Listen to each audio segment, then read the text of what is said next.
वफाक कैसे चलेगा, वफाक के पास क्या है? नवाज शरीफ साहब गवर्नमेंट नहीं लेने को तैयार थे, पीपल्स पार्टी वैसे तैयार थी कि वफाक में हम पीटीआई के साथ मिलकर हुकूमत बनाएं। नहीं देखें, पीटी जो अपना पीपल्स पार्टी है वो बड़ा स्मार्ट खेली है सर, आप उसको दाद दें। अब देखें आज बिलावल भुट्टो का ये बयान था कि ये पीटीआई वाले हमसे गिला नहीं कर सकते, हम तो बैठे हुए थे इस इंतजार में कि आए आगे बात करें हमारे साथ, हम इनके साथ चलने के लिए तैयार हैं। हालांकि उसने खुद कहा है कोई हक इनका बनता था, नून लीग का हक नहीं बनता था, क्योंकि मेजॉरिटी में वो है, मतलब उन्हें अपनी इखलाकी जिम्मेदारी निभाई है। अच्छा, आप मुझे बताएं, आप जो एक फार्मूला तय हुआ है, अब सदर जरदारी साहब आ रहे हैं? जी बिल्कुल आ रहे हैं, वो तो उनका तयशुदा है। क्या प्लान तय हुआ है? पीपल्स पार्टी और नून लीग किस तरह बंदरबांट करेंगे? सर देखें ना, पंजाब में उन्होंने दे दी गवर्नमेंट नून लीग को, अब वो चाह रहे हैं कि हम बलोचिस्तान में पीपल्स पार्टी हुकूमत बनाए। ठीक है, सिंध में वो बना चुके हैं। उसके बाद आगे गवर्नरशिप, सदारत आ गई, सदारत भी वो लेगी पीपल्स पार्टी। ठीक है, 2 गवर्नर भी उन्होंने मांग लिए हैं। उसके बाद वो सेनेट का चेयरमैन भी मांग रहे हैं। ओके, अब वो जो नहीं, ये तय हो चुके हैं या अभी मांग रहे हैं, ये डिमांड? नहीं, ये तय हो चुके हैं, ये उनको मिलना है। एक ही सब, अब सिर्फ जो लड़ाई है ना सिर्फ एमक्यूएम के साथ थोड़ी सी रह गई है, वो भी गवर्नरशिप मांग रहे हैं। मुझे लग रहा है कि नवाज शरीफ ने कहा इनको फारग करो, ये इनके नखरे बड़े हैं, ये हमारे कंट्रोल में नहीं रहेंगे, इनको छोड़ें। और इसके बगैर भी तो हुकूमत बन रही है ना? सर इनके बगैर तो बन रही है हुकूमत, लेकिन बात यह है कि आप नहीं ना छोड़ सकते। नहीं तो सर आपने फजल रहमान को निकाल दिया। नहीं, फजल रहमान साहब की सुलह हो गई है, सदारत का मार के आपने उसको वजारत भी नहीं दी। और भाईजान सुलह अपना फजल रहमान साहब से सुलह हो गई है, ये मैं आपको एडवांस बता रहा हूँ, कल मुलाकात हो गई है। पीपल्स पार्टी की हुई है या पूरी पीडीएम की हुई है? सर पीडीएम 2 बन गई है बस। अब मैं पीडीएम की बात करूंगा। हाँ, पीडीएम 2 आ गई है, मौलाना साहब इंशाल्लाह ताला और थोड़े दिनों में आ जाएंगे इनके साथ। क्या मतलब उनको कुछ ना कुछ दे दिया है? जी बिल्कुल तय हो गया। अभी वो इसका मतलब ये है कि जोर जबरदस्ती से धौंस धांसली से आप चीजें हासिल कर सकते हैं, जैसे एमक्यूएम करती रही है, जैसे अब मौलाना साहब कर रहे हैं। नजरियाती तो कोई बात नहीं हुई पाकिस्तान में। इस मुल्क में है ही माइट इज राइट। आपने जो 1.5-2 साल जो देखा है, आपने क्या देखा है? कानून की पासदारी पकड़ दकड़ हो जाती थी, मैं मीडिया हम लोग चंद लोग बोलते थे तो हमें पकड़ लिया जाता था। तो आप क्या समझते हैं फजल रहमान के ऊपर क्यों नहीं क्रैकडाउन होता? उसको क्यों नहीं पकड़ा जाता? नहीं, कानून की पासदारी है कहीं पे, माइट इज राइट है भाई, जिसका चलता है। उनको पता है कि मौलाना साहब के पास स्ट्रीट पावर बहुत ज्यादा है। अब जिस दिन मौलाना साहब अपने करिंदों को लेकर सड़क पे आ गए ना, तो इनको नहीं तो करने की जगह नहीं मिलेगी। टीएलपी के पास भी स्ट्रीट पावर है, पीटीआई के पास भी स्ट्रीट पावर है। तो इस तरह फिर मुल्क नहीं चलता सर। जब आप रोज महाजराई में चले जाएंगे, आप एहतजाज की कॉल देते जाएंगे, पहले मुल्क नहीं चल रहा, मुश्किल पहले नहीं चल रही, इसके बाद तो बिल्कुल चलनी नामुमकिन दिखाई देगी। भाई इसकी वजह भी तो हम जानने की कोशिश करें ना। हम तो कहते हैं कि ये नहीं चल रही, भाई क्यों नहीं चल रही, इसकी वजह क्या है? उस वजह को हम क्यों नहीं ठीक करते? सियासी इस्तेकाम नहीं है सर। सियासी इस्तेकाम उस वक्त तक नहीं आना जब तक इनको कोई सबको एक टेबल पे बिठाएगा नहीं। ये सब कहते थे कि वोट को इज्जत दो। पहली दफा अगर देखा जिनके पास मौका था कि अवाम के मैंडेट का एहतराम किया जाता है, जिस पार्टी को अवाम ने वोट दिया है उसको इख्तियार मुंतकिल किया जाता। वोट को इज्जत देकर नारे ही है ना, पाकिस्तान में सिर्फ नारे ही हैं। पाकिस्तान में आज तक जो नारा लगा है, मुझे बताएं इमरान खान ने क्या कहा था? नहीं, हम रोटी पाकिस्तान बनाएंगे। ऐसे ही है। हम पहले रोटी कपड़ा मकान से शुरू करेंगे।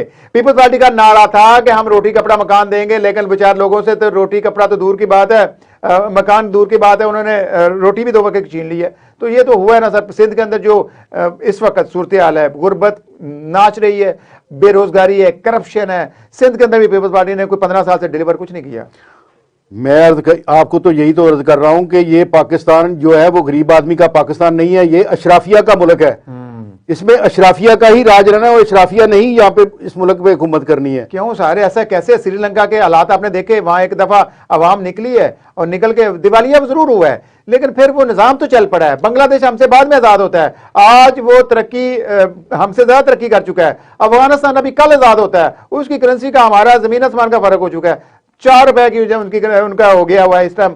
तो जब इतनी ज्यादा तरक्की हो रही है तो इसका मतलब हमारे यहाँ को कोताहियां है ना, कमियां कोताहियां हैं। अब पाकिस्तान के लोगों को ये जल्द फैसला करना होगा कि हमने हुक्मरानों के घर चलाने हैं या पाकिस्तान चलाना है। तो अब इस प्रोटोकॉल को खत्म करने चलाने हैं या चलाने हैं? नहीं, चलाने हैं या जलाने हैं वो एक अलग बात है। बात यह है कि सोचने की जरूरत है ना इस वक्त। तो ये ऐसे ही जो मुझे जो लग रहा है ये अवामी इनकलाब की तरफ बात जा रही है। मैं लोगों से मिलता हूं, मैं फील्ड में जाता हूं, लोगों ने जो जिस तरह 2 साल का वक्त गुजारा है, अपने सासे बेचकर, अपने घर बेचकर, अपने कारोबार खत्म करके, अब बिल्कुल लोग हैंड टू माउथ हो गए। अब रमजान शरीफ का महीना आ रहा है, लोग अब 2 वक्त की रोटी नहीं खरीद सकते सर, आटा इतना महंगा हो चुका है, किसान सड़कों पर है, आवाम तो बिल्कुल पिस चुकी है और आगे भी कोई हालात में बेहतरी नजर नहीं आ रही। देखें, मैं कह रहा हूं कि इस वक्त जो सबसे ज्यादा जो मुझे खौफ नजर आ रहा है ना आने वाले वक्त में, वो है सुई गैस और बिजली का बुरान।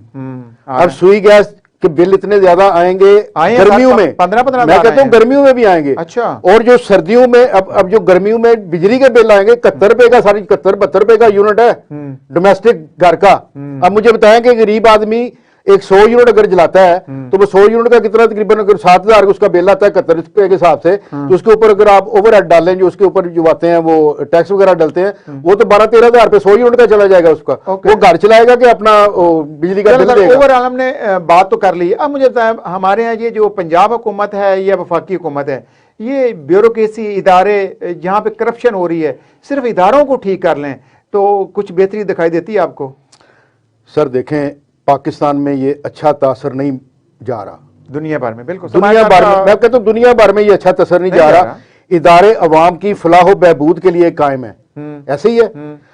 हुआ क्या है कि इंतहाई बेरहमी से वो लोगों का इस्तेसाल कर रहे हैं, बिल्कुल हर तरह। अब वो समझते हैं कि गवर्नमेंट शायद हमें तनहाई इसी बात की देती है कि हम लोगों को जलील करें। हाँ जी।